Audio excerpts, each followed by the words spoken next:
Hey everyone, welcome back to EdTool. Today we've got a packed episode filled with the latest news and updates. We'll be covering a variety of topics, so stay tuned. Don't forget to hit that subscribe button for more informative content. Like, share, and leave your thoughts in the comments below. Let's dive in.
ينبيها شيبنا ولد كريت مدرنا ساتهم سات نغسنا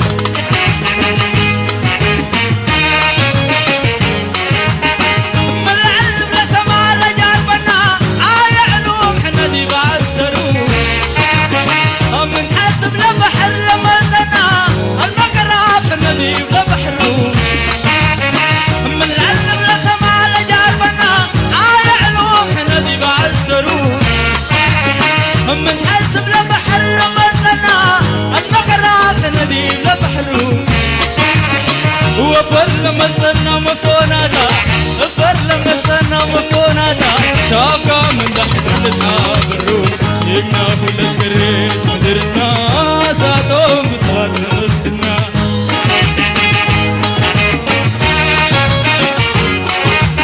شيكنا كل الكريت مدرنا ساتهم سات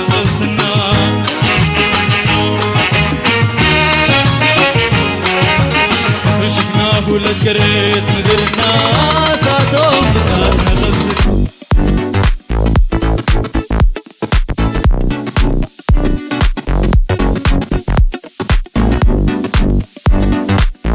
Thank you for watching this video.